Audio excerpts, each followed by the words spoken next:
Bonjour à tous, j'espère que vous allez excellemment bien. On revient sur la deuxième demi-finale de cette Coupe du Monde 2023 avec une semaine où on va parler notamment également moto, F1. On reviendra encore sur du cyclisme, puis il y aura peut-être le premier top 10 de fin de saison qui arrivera. Puis on parlera voile parce qu'il va y avoir la Jacques Vabre qui va arriver bientôt et qui démarrera dimanche prochain du côté de la Transat Jacques Vabre. On commence tout de suite avec ce match Angleterre-Afrique du Sud. Match qui a été tendu, qui a été serré. On a eu une demi-finale de Coupe du Monde, c'est-à-dire un match en jeu, un match où voilà quoi, il y a deux équipes, je dirais pas d'un niveau similaire, mais une équipe qui arrive à faire déjouer son adversaire, ce qui fait que le match s'est vraiment décanté dans les 10 dernières minutes. C'était un match âpre, disputé. Voilà, comme on attend d'une demi-finale de Coupe du Monde qu'on n'avait pas trop eu sur le premier match. Quand certains disent ce match-là est catastrophique, non, il n'est pas catastrophique ce match-là. On s'attend à avoir un match serré en demi-finale de Coupe du Monde. Par contre, c'est vrai que le match était très lent. Et ça, c'est dû à l'arbitre. On y reviendra sur Monsieur O'Keefe. N'hésitez pas à vous abonner à la chaîne, à réagir dans les commentaires, à mettre un pouce bleu, à partager la vidéo sur les réseaux sociaux, notamment auprès de vos proches. Je pensais que ça peut les intéresser. Dans les commentaires, n'hésitez pas à me dire qui vous a plu, qui vous a déçu. EPS 2.0, c'est sur les plateformes de podcast Amazon, Deezer, Spotify, Google, TikTok. Le débrief de la mi-temps, le débrief juste après la fin du match. Si vous avez les moyens et que vous voulez soutenir mon travail, vous pouvez faire également un super thanks. On commence tout de suite avec ce Angleterre-Afrique du Sud. Match, oui, qui a été âpre disputé avec une équipe d'Angleterre qui avait un plan. Pour faire déjouer les Sud-Africains. Et à la différence de nous, c'est que le plan a bien marché. Parce que je rappelle encore une fois, tout le monde dit c'est à cause de l'arbitrage qu'on a perdu. Non. Il y a certes eu des actions d'arbitrage, mais bon, on ne doit pas laisser autant de points aux Sud-Africains en première mi-temps. Ça, c'est pas dû à des actions d'arbitrage. L'Angleterre, donc, s'est dit, on va jouer notre jeu de pression, coup de pied, on en avait parlé. Il y a eux, le Pays de Galles. Il y a deux équipes qui ont pratiqué ça pendant cette Coupe du Monde, donc énormément utilisé le jeu au pied pour tenter, pourquoi pas, de forcer l'erreur. Surtout de gagner de l'occupation de terrain, parce que c'est le gros problème de l'Angleterre, c'est que ballon en main, ils ont beaucoup de mal à faire des avancées, et que là, ils ont réussi à faire ces avancées-là grâce au jeu au pied. De l'autre côté, l'Afrique du Sud a pris le match par le mauvais bout. Leur approche tactique de cette rencontre a été très mauvaise. Alors, je pense que le match face à l'équipe de France a fait mal, que ça soit physiquement mais également mentalement, parce qu'ils sont pris quand même, certains joueurs, des menaces de mort de la part du Huberlu, pas très finaux, et ça c'est très gentil, c'est pour pas avoir une vidéo bloquée par YouTube. Mais voilà, il y a eu des menaces de mort et forcément ça a affecté certains joueurs dans cette équipe sud-africaine, mais je pense qu'il y a quand même beaucoup d'erreurs de la part de sélectionneurs. Quand certains disent le sélectionneur a trouvé la solution, non. Non, le sélectionneur, c'est le mec qui fait que ta première mi-temps elle est catastrophique et que face à d'autres équipes ça ne passerait pas, ce qu'a proposé l'Afrique du Sud et avec ce plan de jeu qui était nul à chier de la part de l'Afrique du Sud, qui n'a absolument pas marché face à cette équipe d'Angleterre. Donc, et ça a été le cas pendant 60 minutes. Hein. Encore une fois, ça se déclenche vraiment à partir de la 60e, où l'Afrique du Sud commence à trouver un peu plus de solutions, grâce aussi aux remplaçants. Hein. Mais les remplaçants, grâce à leur talent individuel, surtout. Je pense qu'il a déjà pas choisi le bon 15 de départ. Et puis, sa gestion du banc est quand même, je trouve, assez particulière au sélectionneur sud-africain. Je pense notamment à Mbongemi Mbonambi, le talonneur, on va en reparler dans 10 secondes du talonneur, mais qui a joué énormément de minutes, comme Colby. Tu sens que les deux, ils ont le capot ouvert. Hein. Donc face à Nouvelle-Zélande, ça va peut-être être compliqué pour ces deux joueurs-là. Et surtout, lui, il avait déjà souffert lors du match face à l'équipe de France. Hein, je l'avais mis en flop, même face à l'équipe de France. Ce que j'avais dit, sur la fin de match, il était vraiment en difficulté. Là, oui, il a été en difficulté un peu plus que sur la fin de match. Bon, on va parler de la séquence Tom Curry et Mbonambi. Tom Curry qui accuse Mbonambi d'insultes racistes. Et oui, les insultes racistes, c'est pas que les blancs envers les noirs, ça peut être également dans une situation inverse.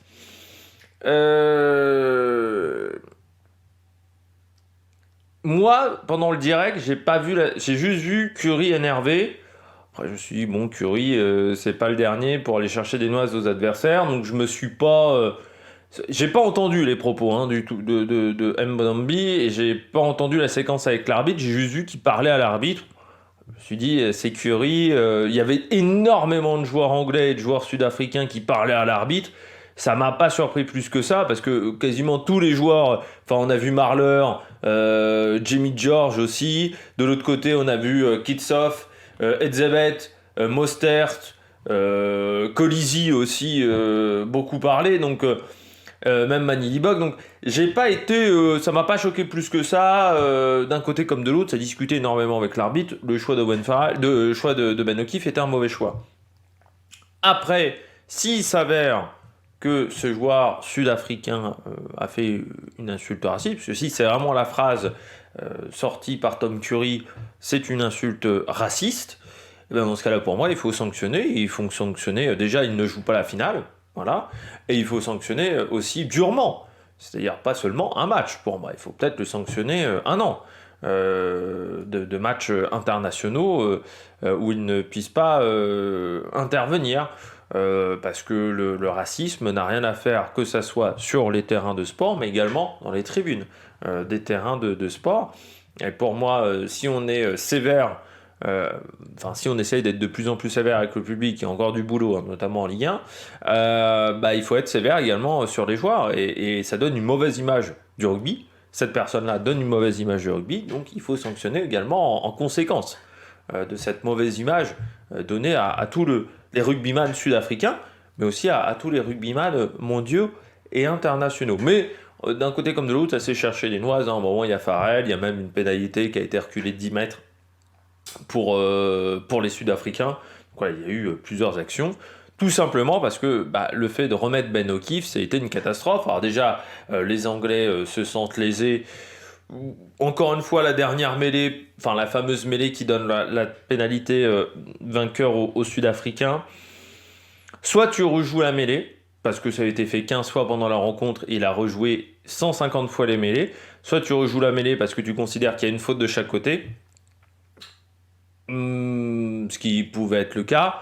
Mais moi, je ne comprends pas comment Monsieur O'Keefe, qui a dit pendant toute la rencontre « je veux de la stabilité sur les mêlées, je veux de la stabilité sur les mêlées », peut pénaliser un joueur qui met un genou à terre pendant une microseconde et qui ne perturbe absolument pas la stabilité de la mêlée face aux joueurs sud-africains qui ne poussent pas dans l'axe et qui là perturbent la stabilité de la mêlée. Donc pour moi, la faute sud-africaine sur cette action-là est plus importante que la faute anglaise. Aussi au niveau des conséquences physiques, parce qu'au niveau des cervicales, les joueurs anglais comme les joueurs sud-africains ont pris cher sur cette action, et on sait que normalement il y a un gros travail sur les mêlées pour garantir la sécurité des joueurs d'un côté comme de l'autre. Pour moi, la faute sud-africaine est plus grossière que la faute anglaise, surtout qu'encore une fois, il met le genou pendant une seconde à terre, il reprend son appui. Donc sur cette action-là, pour moi, ce sont les Sud-Africains qui, pour moi, méritaient plus sa pénalité. C'est surtout que sur une action comme ça, pour moi, au moment où tu es dans un match aussi serré, demi-finale de Coupe du Monde, vidéo. Tu dois utiliser la vidéo. Et là encore, Ben O'Keefe n'a pas voulu utiliser la vidéo, comme sur l'action de Edzebet lors du match face à l'équipe de France. Et là, pour moi, c'est une erreur. Mais de toute manière, Ben O'Keefe, alors certains ont dit qu'il a fait un match plus cohérent que le match face à l'équipe de France. Pour moi, il n'a pas fait un grand match, Monsieur O'Keefe. Mais parce que déjà, c'était un mauvais choix. C'était un mauvais choix parce que je rappelle que selon la Fédération internationale de rugby, il y a eu 5 erreurs quand même sur le match France-Afrique du Sud. Donc comment on peut récompenser un arbitre d'une demi-finale alors qu'il a fait 5 erreurs dans le match précédent? Quand même catastrophique. Alors ça veut dire que les autres sont pas mieux que lui, c'est-à-dire que Mathieu Raynal, c'est pire encore. Selon la Fédération internationale, c'est pire encore que Ben O'Keefe. Dans ce cas-là, fallait prendre d'autres arbitres pour la Coupe du Monde. Fallait pas prendre ces arbitres-là pour cette Coupe du Monde.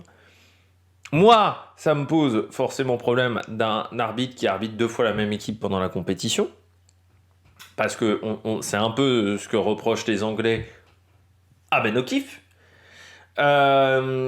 de favoriser l'Afrique du Sud, surtout que 2 fois ils gagnent quand même d'un point, donc forcément ça crée la discussion. Et surtout, comment tu peux reprendre Ben O'Keefe alors que le mec, pendant toute la semaine, s'est fait insulter sur tous les réseaux sociaux, qu'il a dû quitter les réseaux sociaux, qu'il a reçu des menaces de mort, et que même sa famille s'en est pris plein la gueule.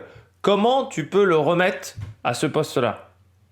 C'est pas possible, parce que tu sais bien que mentalement, il n'est pas frais, il n'est pas dispo. Et pour être arbitre, il faut être frais mentalement, parce que c'est un rôle qui est extrêmement compliqué. Faut courir à la même intensité que les joueurs, et en même temps, il faut réfléchir aux actions, aux interprétations. Encore une fois, du côté de l'arbitrage rugby, il y a énormément d'interprétations sur les actions. Donc je pense que c'était une erreur. En plus, on lui met quand même Mathieu Reynal comme adjoint. Donc tu te dis, comme s'ils n'avaient pas confiance en lui, ou ils se demandent jusqu'à la dernière minute s'il ne va pas sauter. Donc tu as Mathieu Reynal qui se retrouve à être adjoint de ce match alors qu'il n'était pas prévu au départ. Bon, voilà, ça a créé une situation particulière. Il se fait huer pendant une grande partie du match, et Sud-Africains aussi. Enfin voilà, ça a été un match où l'ambiance, autant c'est vrai qu'on peut reprocher Argentine-Nouvelle-Zélande d'avoir une ambiance de mort au Stade de France, autant ce match-là, il y avait de l'ambiance, mais surtout des sifflets envers l'arbitre. Et comme les joueurs de chacune des équipes savaient qu'ils n'étaient pas en confiance, Ben O'Keefe, eh bien, ils ont tenté de lui mettre la pression. C'est pour ça qu'il y a eu autant de discussions auprès de Ben O'Keefe. Et en plus, Ben O'Keefe, normalement, au bout de 2-3 interventions, dans un match comme ça, il doit te dire, le prochain qui me parle pour me parler d'un truc à la con, c'est carton jaune direct. Hein. Et je fais pas dans la dentelle. Il y a un moment, il faut imposer son autorité, il faut imposer un peu son truc. Là, c'est pour ça qu'on a eu un match aussi lent, parce qu'à chaque mêlée, tu avais 1 minute 30 de discussion pour au final dire je veux que la mêlée soit stable, parce qu'à chaque fois ça a fini de la même manière. Les Anglais en ont profité pour gagner du temps. Enfin voilà, c'est pour ça que le rythme est oscillant dans ce match, à part le dernier quart d'heure. Parce que tous les joueurs de chacune des deux équipes, et je ne comprends pas la stratégie sud-africaine pour le coup de ralentir le rythme alors que tu es mené de 9 points, mais le rythme était extrêmement long parce que chacune des deux équipes n'a pas voulu que le rythme soit important, et que Ben O'Keefe a tout fait pour que le rythme soit long, à vouloir faire de la surpédagogie dans tous les sens, ce qui en devenait, sur les mêlées, ça en devenait ridicule, hein, vraiment en deuxième mi-temps. Il répétait tout le temps la même chose, à chaque fois. C'était triste. Et du côté de Ben O'Keefe, en plus, moi ce que je lui reproche, c'est de ne pas être cohérent dans ses interventions. Quand on parlait qu'il est plus cohérent que sur le premier match de l'équipe de France, en quoi il est cohérent ? En première mi-temps, il est hyper strict sur beaucoup de choses, quand vous le voyez, notamment sur un secteur où il avait été assez inefficace lors du match France-Afrique du Sud, c'est la zone plaqueur-plaqué, où les joueurs sud-africains ne s'extirpent pas de cette zone-là. Alors, en première mi-temps, ils sanctionnent 2 fois les joueurs sud-africains dans les 25 premières minutes, notamment le talonneur, qui ne sort pas suffisamment vite de la zone plaqueur-plaqué. Ça énerve un peu les Sud-Africains. En deuxième mi-temps, par contre, les Sud-Africains, ils refont la même chose que face à l'équipe de France. Ça ne gêne absolument pas Monsieur O'Keefe. Sur les zones de ruck, autant en première mi-temps était strict, autant en deuxième mi-temps et plus strict du tout. Donc, même d'une mi-temps à l'autre, il n'y a aucune cohérence. Et c'est vrai que j'ai senti quand même dans cette première mi-temps qu'il était hyper strict par rapport au match face à l'équipe de France. Et ça montre bien qu'il n'était pas en confiance. Et pour moi, ce qui était le mauvais choix, c'est de mettre Ben O'Keefe sur ce match-là, étant donné le passif avec l'Afrique du Sud, étant donné également ce qui s'était passé lors du match précédent. Je crois qu'on a fait le tour de ce que j'avais à dire sur l'arbitrage. On va passer à ce que j'ai aimé, ce que j'ai pas aimé du côté de l'Angleterre. Ce que j'ai aimé, le jeu au pied, très efficace de la part des Anglais. C'est vraiment ce qui leur a permis de gagner des mètres avec ces jeux au pied. 41 coups de pied tentés, ce qui est énorme. Ils ont compris que les conditions pluvieuses allaient les favoriser de ce côté-là, et l'occupation sur les 10 dernières minutes, 73-27 pour l'Angleterre, et sur l'ensemble du match, on est à 49-51 pour l'Afrique du Sud, alors qu'ils avancent très peu ballon en main, les Anglais. C'est vraiment ce jeu d'occupation qui leur a permis de trouver des pénalités pour Owen Farrell, qui autant sur les matchs précédents avait été en difficulté, autant là il a été intraitable. Owen Farrell sur ce match-là, mais c'est ce qui leur a apporté les 15 points de la rencontre. Hein. C'est cette capacité à être dans le camp adverse grâce à ces chandelles, grâce à ce jeu de pression qui a très bien marché, et aussi parce qu'ils ont récupéré énormément de fois leurs propres chandelles grâce à un énorme Freddie Stewart pendant tout le match. Autant le sélectionneur sud-africain n'a pas choisi le bon 15 pour démarrer la rencontre, autant le sélectionneur anglais, il a choisi la bonne équipe pour démarrer sa rencontre. C'est-à-dire, il a choisi le top du top. Et les changements qu'il a apportés, notamment Joe Marler, notamment Freddie Stewart, le fait d'avoir Ben Earl, Curry, Loves, voilà, il y a des joueurs comme ça qu'il a gardés. C'était des bons choix. Le fait de laisser George Ford en remplaçant, de ne pas mettre Danny Kerr titulaire, de mettre Chessum remplaçant ou Sinclair ou Ellis Genge, ce sont des choix forts de la part de Steve Borswick, mais ce sont des choix qui se sont avérés payants sur cette rencontre. C'était des choix qui ont marché dans cette rencontre. Ce que j'ai aimé également, c'est la défense sur les mauls. Ils ont énormément gêné les Sud-Africains, notamment en première mi-temps sur tous les mauls. Les mauls sud-africains n'avançaient pas. Et ça a été un gros problème dans cette rencontre pour les Sud-Africains qui ont tenté énormément de mauls mais qui n'arrivaient pas à avancer. Alors certes, en fin de match, ils ont gagné plus de phases statiques et plus de mauls que les Anglais, mais je trouve que les Anglais ont magnifiquement défendu dans ces phases-là, notamment en récupérant beaucoup de ballons sur des situations où les Sud-Africains n'arrivaient pas à sortir la balle. Notamment, il y a l'action où les Sud-Africains sont dans les 10 mètres anglais, ils décident de faire une touche à 13. Et à la fin, pénalité, on récupère le ballon du côté des Anglais parce que le ballon ne sort jamais du côté de ce maul. C'est toutes ces actions-là de défense où ils ont récupéré énormément de ballons. De toute manière, turnover gagné, donc belle perte de balles récupérée par l'équipe anglaise. On a 8, ce qui est excellent pour les Anglais. Et ça montre bien qu'ils ont mis en difficulté cette équipe d'Afrique du Sud. Dans ce secteur, j'ai bien aimé la défense super agressive. La défense super agressive qui a tenu quand même pendant 70 minutes, l'essai arrive à la 69e. Ils ont fait une défense, une rush défense qui faisait reculer les joueurs sud-africains. Et pour faire reculer les joueurs sud-africains, il faut quand même être doué. Pour faire reculer le pack de 8, et ce qui fait qu'il y a des joueurs dans le match qu'on n'a quasiment pas vus. Colby, Jesse Krill, Arenze, on l'a vu comme Allende, mais Krill, Colby, Libok, c'est symptomatique de ce match-là, on ne les a pas vus.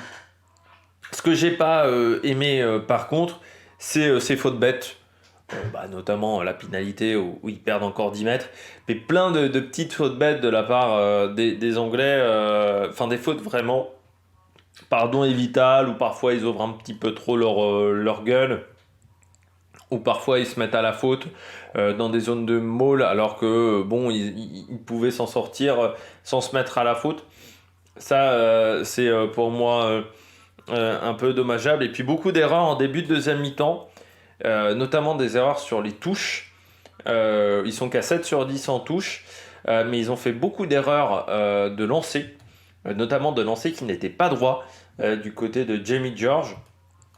Et ça a été un vrai problème en début de deuxième mi-temps, parce que c'est à un moment où les Sud-Africains n'étaient pas bien, et je pense que c'était un moment où il fallait pousser, surtout qu'on avait vu face à l'équipe de France que l'entame de la deuxième mi-temps avait été compliquée pour les Sud-Africains, et qu'il fallait pousser à ce moment-là, face à une équipe qui était sans solution, qui était quand même menée 12-6 à ce moment-là. Donc il fallait continuer de pousser. Sauf que ils n'ont pas vraiment réussi à faire ça, les Anglais, et notamment parce que sur leur lancement de touche, ils ont perdu des ballons qui leur auraient permis vraiment d'aller attaquer la ligne d'avantage sud-africaine.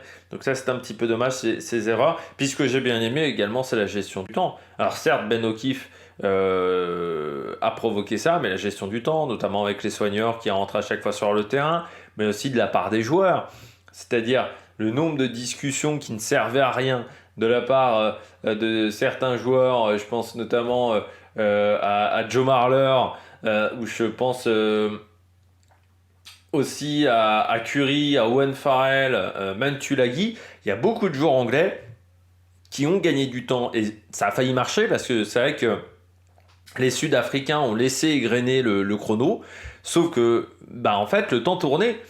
Et on arrive à la 60e, ils sont menés 15-6, et là on se dit, il va falloir quand même sacrément accélérer le rythme. Et je me dis, à la 65e, quand commence vraiment le réveil sud-africain, qui commence un peu à la 60e, mais c'est vraiment à la 65e où il y a un coup d'accélérateur. Là, je me dis, putain, s'ils ne marquent pas très vite, les Sud-Africains, s'ils ne marquent pas dans les 5 prochaines minutes, c'est gagné quoi, pour l'Angleterre. Et heureusement, ils arrivent à marquer dans ces 5 minutes-là avec Snyman, qui fait partie des entrants. Mais ça a super bien marché de ce côté-là.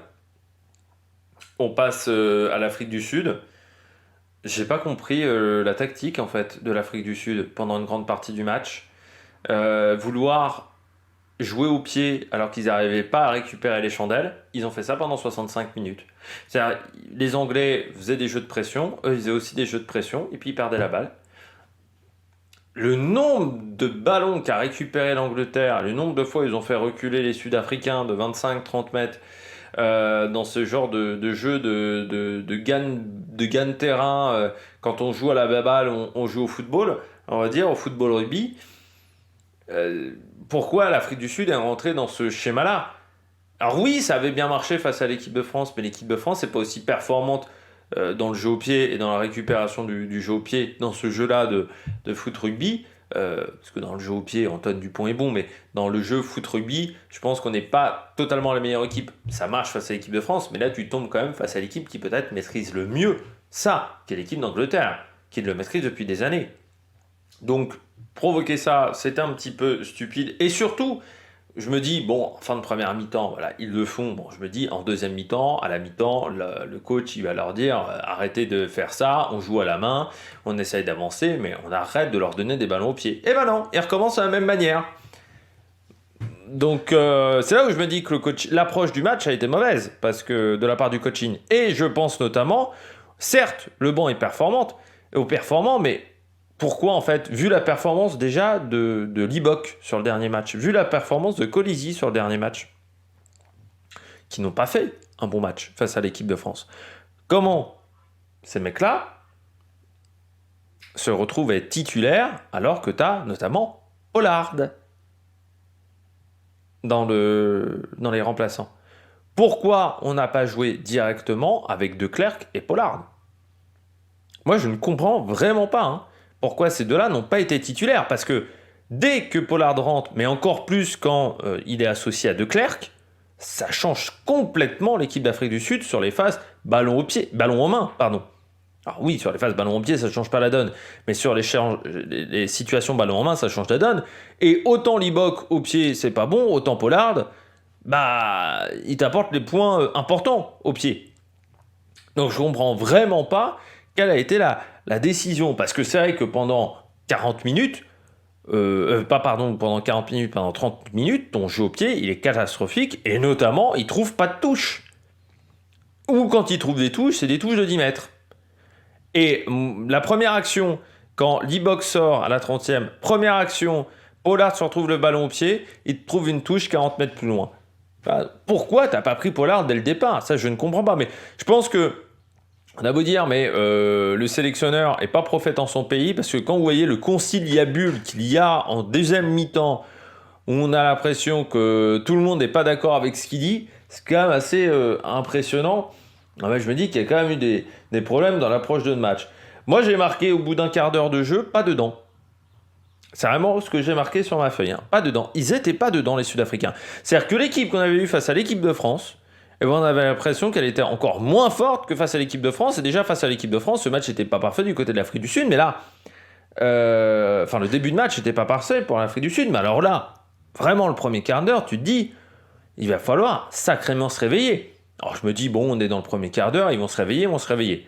Sauf que le réveil, il intervient à la 65e. Et ils ont de la chance que ça soit l'Angleterre, et pas l'équipe de France ou la Nouvelle-Zélande en face. Ou l'Irlande. Parce que là, ça ne matche pas si tu joues de cette manière.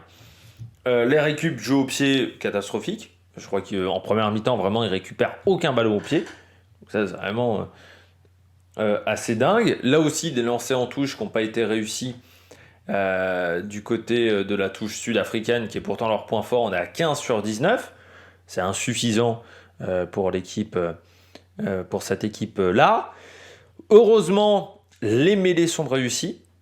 Mais bon, au niveau réglementaire, c'est passé avec Ben O'Keefe, ça passera peut-être pas avec d'autres arbitres.